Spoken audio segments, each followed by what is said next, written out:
अध्यात्म बड़ा सरल है, फिर भी लोग मन में कई भ्रांतियां पाल लेते हैं कि कहीं धार्मिक होने पर घर बार छोड़कर संन्यास लेना न पड़ जाए, कहीं बैरागी न हो जाऊं, कहीं गृहस्थ धर्म न छोड़ देना पड़े। अध्यात्म तो हमें जीवन जीना सिखाता है। ऐसे ही तन मन को चलाने के लिए भागवत और गीता जैसे आध्यात्मिक शास्त्र और सद्गुरु होते हैं जो हमें शरीर, इंद्रियों, मन, बुद्धि का प्रयोग करना सिखाते हैं, घर गृहस्थी में तालमेल बिठाना सिखाते हैं, समाज में आदर्श के रूप में रहना सिखाते हैं, मन को सुलझाना सिखाते हैं। अतः पंथ या जाति कोई भी हो, सभी को आध्यात्मिक अवश्य होना चाहिए। अब प्रश्न उठता है कि अध्यात्म का लक्ष्य क्या है। ये समझो जैसे हम कभी पहाड़ियों पर घूमने जाते हैं। पहाड़ियों पर मंजिल भी वैसी ही होती है जैसा रास्ता, फिर हम रास्ते के साइड सीन का आनंद लेते हैं, हर सीन को देखकर प्रसन्न होते हैं, उसका मजा लेते हैं, फिर अंत में जहाँ पहुँचते हैं वहाँ भी वही दृश्य पाते हैं। अतः रास्ते का ही मजा है। लंबी यात्रा में हम रास्ते का ही आनंद लेते हैं। अध्यात्म की यात्रा भी ऐसी ही होती है जिसमें रास्ते का ही मजा है। अध्यात्म कहता है कि बीतते हुए हर पल का आनंद लो, उस पल में रहो, हर पल को खुशी के साथ जियो, हर परिस्थिति, सुख दुख, मान सम्मान, लाभ हानि से गुजरते हुए अपने में मस्त रहो, द्वंद्वों में संभाव में रहो, क्योंकि मुक्ति मरने के बाद नहीं, जीते जी की अवस्था है। जब हम अपने स्वरूप के साथ जुड़कर हर पल को जीते हैं तब वह जीते जी मुक्त भाव में ही बना रहता है। अध्यात्म कोई मंजिल नहीं बल्कि यात्रा है। इसमें जीवन भर चलते रहना है। ये यात्रा हमें वर्तमान में रहना और अभी में आनंद लेना सिखाती है। यदि अभी में रहकर उस आनंद भाव में नहीं आए तो कभी हम आनंद में नहीं आ पाएंगे, और जब भी आएंगे उस समय भी अभी ही होगा।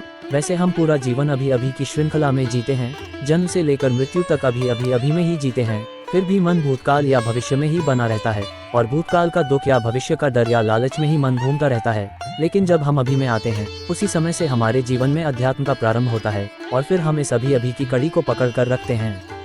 इसलिए दोस्तों, मुक्ति अभी में है, भविष्य में नहीं। अतः यदि हम जीवन भर अभी को पकड़ कर रखें, फिर हम जहाँ हैं जैसे हैं वहीं आध्यात्मिक हो सकते हैं। भक्ति भजन है। किसका भजन?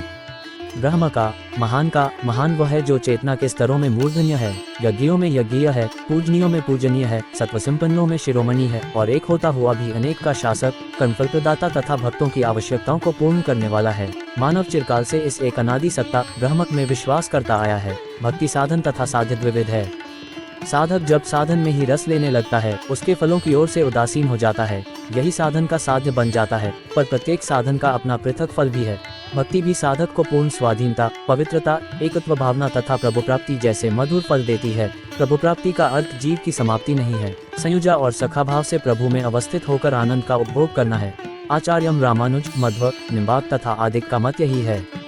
महर्षि दयानंद जी लिखते हैं, जिस प्रकार अग्नि के पास जाकर शीत की निवृत्ति तथा उष्णता का अनुभव होता है, उसी प्रकार प्रभु के पास पहुंचकर दुख की निवृत्ति तथा आनंद की उपलब्धि होती है।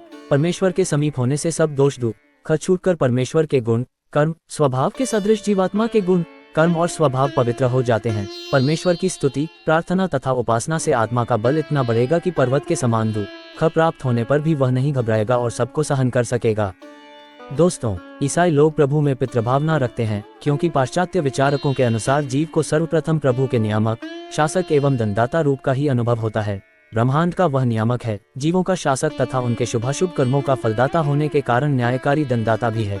ये स्वामित्व की भावना है जो पितृभावना से थोड़ा हटकर है। इस रूप में जीव परमात्मा की शक्ति से भयभीत एवं त्रस्त रहता है, पर उसके महत्व एवं ऐश्वर्य से आकर्षित भी होता है।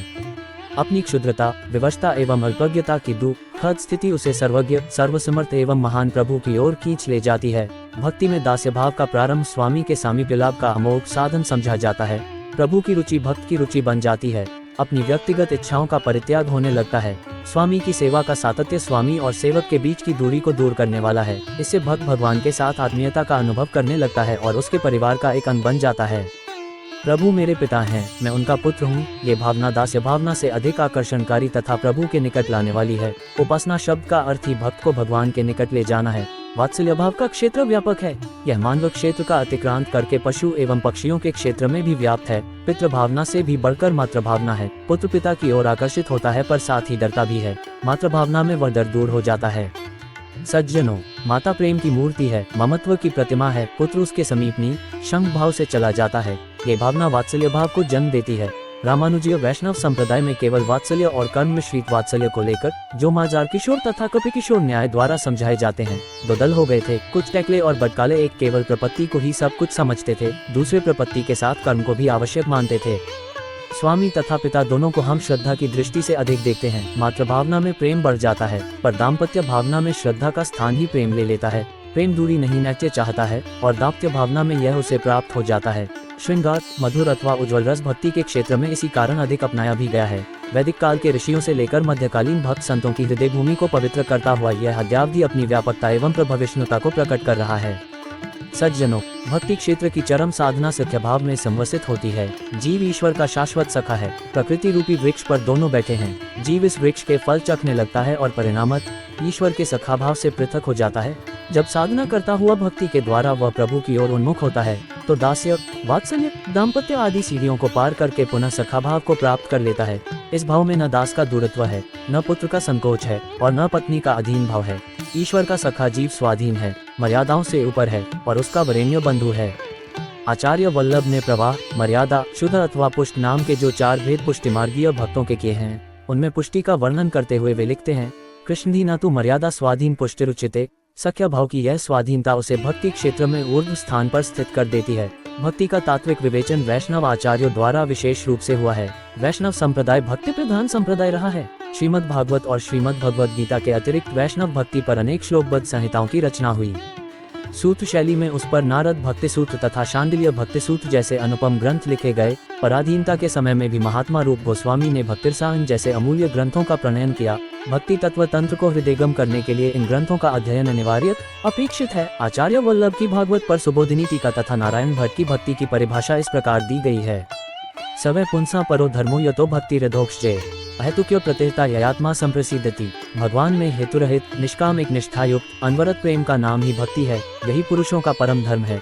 इसी से आत्मा प्रसन्न होती है। भक्तिरसामृत सिंधु के अनुसार भक्ति के 2 भेद हैं, गौणी तथा परा। गौणी भक्ति साधनावस्था तथा परा भक्ति सिद्धावस्था की सूचक है। गौणी भक्ति भी 2 प्रकार की है, वैधि तथा रागानुगा। प्रथम में शास्त्रानुमोदित विधि निषेध अर्थात मर्यादा मार्ग तथा द्वितीय में राग या प्रेम की प्रधानता है। आचार्य वल्लभाचार्य द्वारा प्रतिपादित विहिता एवं अविहिता नाम की द्विविधा भक्ति भी इसी प्रकार की है और मोक्ष की साधिका है। शांडिल्य ने सूत्र संख्या 10 में इन्हीं को इतरा तथा मुख्या नाम दिए हैं। श्रीमद् भागवत में नवधा भक्ति का वर्णन है। श्रवण कीर्तन विष्णु स्मरण पाद सेवनम अर्चन वंदन दास्यम सख्यमात्म निवेदनम। नारद भक्ति सूत्र में भक्ति के जो 11 भेद हैं, उनमें गुण महात्म्य के अंदर नवधा भक्ति के श्रवण और कीर्तन, पूजा के अंदर अर्चन, पाद सेवन तथा वंदन और स्मरण, दास्य, सख्य, आत्मनिवेदन में इन्हीं नामों वाली भक्ति अंतर्भुक्त हो जाती है। रूपाशक्ति, कांताशक्ति तथा वात्सल्याशक्ति भागवत के नवधा भक्ति वर्णन में स्थान नहीं पाती। निगुण या अव्यक्त तथा सगुण नाम से भी भक्ति के 2 भेद किए जाते हैं। गीता, भागवत तथा सूरसागर ने निर्गुण भक्ति को अगम्य तथा क्लेशिकर कहा है, परंतु वैष्णव भक्ति का प्रथम युग जो निवृत्ति प्रधान तथा ज्ञान, ध्यान, परायणता का युग है, निर्गुण भक्ति से ही संबद्ध है। चित्रशिखंडी नाम के 7 ऋषि इसी रूप में प्रभु ध्यान में मग्न रहते थे। राजा वसु उपरिचय के साथ इस भक्ति का दूसरा युग प्रारंभ हुआ, जिसमें यज्ञानुष्ठान की प्रवृत्ति मूलकता तथा तपश्चर्या की निवृत्ति मूलकता दृष्टिगोचर होती है। तीसरा युग कृष्ण के साथ प्रारंभ होता है, जिसमें अवतारवाद की प्रतिष्ठा हुई तथा द्रव्यमय यज्ञों के स्थान पर ज्ञानमय एवं भावमय यज्ञों का प्रचार हुआ। चतुर्थ युग में प्रतिमा पूजन, देव मंदिर निर्माण, श्रृंगार सज्जा तथा षोडशोपचार, कलश, शंख, घंटी, दीप, पुष्पादि पद्धति की प्रधानता है। इसमें बहिर्मुखी प्रवृत्ति है। पंचम युग में भगवान के नाम, रूप, गुण, लीला और धाम के अतीव आकर्षक दृश्य दिखाई देते हैं। वेद का ये पुराण में परिणमन है। इसमें निराकार साकार बना, अनंत शांत तथा सूक्ष्म स्थूल बना। प्रभु स्थावर एवं जंगम दोनों की आत्मा है, फिर जंगम चेतना ही क्यों? स्थावर द्वारा ही उसकी अभिव्यक्ति और भक्ति क्यों न की जाए? वैष्णव आचार्य, कवि एवं साधक स्थूल तक ही सीमित नहीं, वे स्थूल द्वारा सूक्ष्म तक पहुँचे हैं। उनकी रचनाएं नाम द्वारा नामी का बोध कराती हैं। उन्होंने भगवान के जिन नामों, रूपों, लीलाओं तथा धामों का वर्णन किया है, वे न केवल स्थूल मांसपिंडों से ही संबंधित हैं, अपितु उसी के समान आधिदैविक जगत तथा आध्यात्मिक क्षेत्र से भी संबंधित हैं। राधा और भगवान श्री कृष्ण, सीता और श्री राम, पार्वती और भगवान शिव जी, माया और ब्रह्म, प्रकृति और पुरुष, शक्ति और शक्तिमान, विद्युत और मेघ, किरण और सूर्य, ज्योत्सना और चंद्र आदि सभी परस्पर एक दूसरे में अनुस्यूत हैं। विरहानुभूति को लेकर भक्ति क्षेत्र में वैष्णव भक्तों ने, चाहे वे दक्षिण के हों या उत्तर के, जिस मार्मिक पीड़ा को अभिव्यक्त किया है, वह साधक के हृदय पर सीधे चोट करती है और बहुत देर उसे वहीं निमग्न रखती है।